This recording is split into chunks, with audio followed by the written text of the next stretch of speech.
Time now for sports on 104.7 The Cave.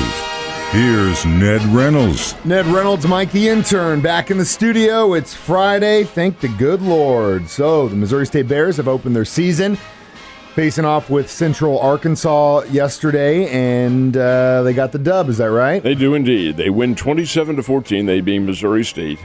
Both teams are named the Bears, so the Bears were going to win regardless. But Missouri State wins this one 27-14. Thank you, Jason Shelley. The quarterback made it happen. Bears do need some work. Now, this is being hypercritical, I know, but they really outshone the Central Arkansas Ball Club, and that's what makes an assessment a little bit difficult because you don't know how strong that team was. But Jason Shelley was 18 of 30 through the air for 266 yards and 1 touchdown, but he also led the team in rushing. I don't always want to see that. And it's his, can I make an adverb out of this? Scramble ability. You keep talking. I'm going to look that up. I don't think there is such a word. We just made it up. Anyway, he was under pressure quite a bit from Central Arkansas, but his ability to scramble in the backfield is intense. He ran for 76 yards, but Mike, he actually ran laterally east-west, probably for about 150 or 200 yards. Yeah, it was one of those games. He was really a top-notch player. Tyrone Scott had 8 catches, and the Bears do get a win. And as Coach Petrino said, mission accomplished. Okay, next week, Tennessee Martin for the Bears home opener, which is also on a Thursday night. It's 1 week from last night. That should be a big one. Tennessee Martin won last night, beat Western Illinois from the Missouri Valley Conference 42-25. So that'll be a very, very big win. Yeah, and it'll also be a pretty big test for these guys. I think it will be. I mean, I really do, but hopefully our quarterback can get a little protection and he doesn't have to run laterally as much next Thursday. That was pretty close to what the Missouri State Bears were favored in that game. And it was pretty close to what Mizzou was favored in their game yesterday as well. Mizzou was a 20-point favorite over Louisiana Tech, and that's about the way it shaped up. Missouri was able to score on the Texters from Ruston, Louisiana. That is a D1 program.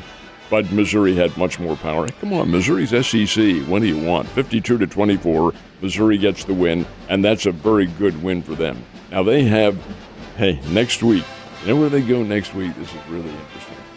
Out to your relatives' home area. Yeah, I know. They're playing at the Bill Snyder Family Stadium, and that'll be Missouri-Kansas State for the first time in a number of years. Very long time. Very, very long time. Did they ever play a bowl game together? Oh, no, they wouldn't have, not being in the same conference. No. Okay, then there's something about, I guess it's just the last time it's been so rare because that's why I think maybe the Big 12 championship. Could have been that. Maybe it was a Big 12 championship. Maybe that's what I'm thinking of. But yeah, you're right. They never play each other. But they do now, of course, regular schedule, regular season they would have back in the old Big 12 days, or Big 8 even. But they do play again next week. That will be a significant ball game for both teams. But it'll be a test for both of them. Yeah, it will be. Another big one last night, too, was Penn State-Purdue. And Penn State, playing at West Lafayette, Indiana, comes away with the win, but just barely. They were a big favorite over Purdue, win 35-31. The Nittany Lions have something to prove. Yeah, they do, and those are close ones for those guys. Really, really close. Well, you know what, my man? College football is back. I drafted one hell of a fantasy football team last night, I think. But who's your QB? My starter, Tom Brady. Backup, I went with Lawrence, just in case. You never know. What are you going to do when Tampa Bay plays Kansas City? You can't play fantasy football with your heart, man, just like you can't report sports with your heart. You cannot. But I did pick up, I wanted to tell you, I did pick up the rookie stud for the Eagles, and I figured you'd be happy that I picked him up, and his name is... Is this the wide receiver? What in the hell? Oh, yeah, no, I didn't go after him, actually. I went after Devonta Smith.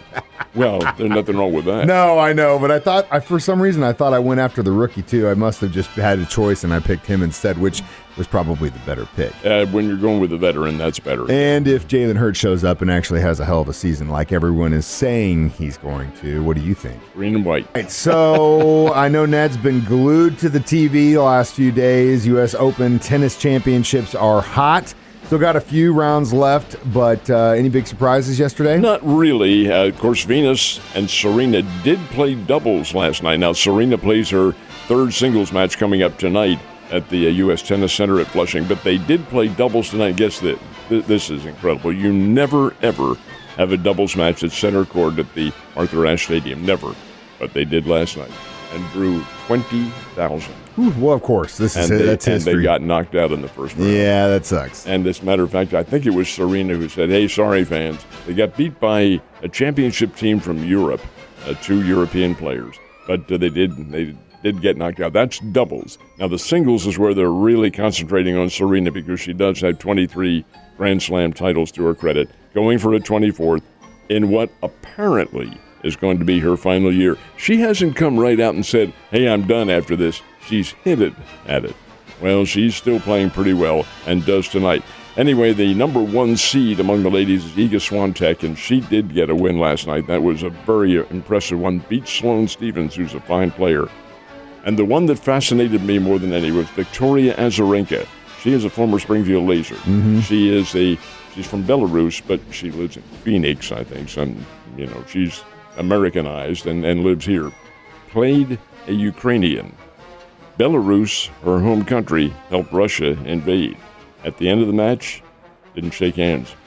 They did not shake hands, and Azarenka won it. They did touch rackets, but that's not considered protocol out there. And asked her later on, said, no, I can't do that. That's how much the international scene has affected.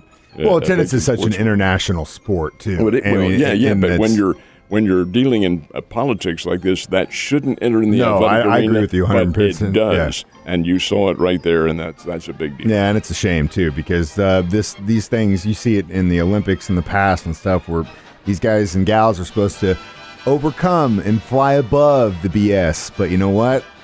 It's not happening as much anymore, and that's a shame. It is. Opinion. All right, on to something else. Not surprised in this one. Carlos Martinez in trouble for a little bit longer. Is that right? He's out. He's not going to play again. He was playing in the minor leagues for the Boston Red Sox, and back in May, he was discovered he tested positive to an illegal drug, and he was put on 80-game suspension. That's the first. Yesterday, he was hit with an 85-game suspension for domestic abuse. So he has the 2 of them to serve. He wasn't playing Major League Baseball anyway. This is Carlos Martinez, has always been what's known in sports circles as a head case. And I think it's probably going to cost him. I don't think he'll come back. He's only 31 years old. My goodness sake, does he ever have a checkered career? Cardinals unloaded him in 2017, and here he has been bouncing around since then. So he has gotten himself into a rather deep, a pickled sense, so to speak, and that's going to probably cost him. Only himself to blame, and it's a shame because you see all these kids that devote so much time of their lives to a sport and anything, and some people are given talent. You still have to, work with that talent and make it, but you see a guy like this who had all the potential in the world at the beginning. It's like I always say, people ask me, you meet famous people, and I say, when you do this stuff, you see that if you're a good person on the inside, it just makes you a better person. If you're a bad person, it makes you worse. But a lot of it is too much too young. Yeah, that's also a big part of it. Work their way out of it with maturity, and he has not. Yeah, I don't think he's ever going to grow, especially after this, man. All right, I'm glad he's not wearing a Cardinals jersey. I'll say that right now. Too much and too long with him. Last but not least, the Kansas City Royals and Cardinals here in Springfield played yesterday. Who got the win? Well, neither. The Royals were beaten 7-1 by the Chicago White Sox, who were playing without their manager. Tony La Russa, folks, is undergoing some medical examinations for an apparent, and we'll have to, an alleged, anyway, reported heart condition. He is 77 years old. There is an interim manager, and the White Sox have started to play a little bit better. I think they've lost enough to be out of the playoffs, but that remains to be seen because we still have a month to go. Anyway, the Royals lose to the White Sox 7-1. Here in town, the Wichita Wind Surge rallied late and beat the Springfield Cardinals 12-8. That drops the Springbirds back to 6 games with just a few really remaining, so that hurts them. Now, in this series, there's tonight, Saturday night, and Sunday.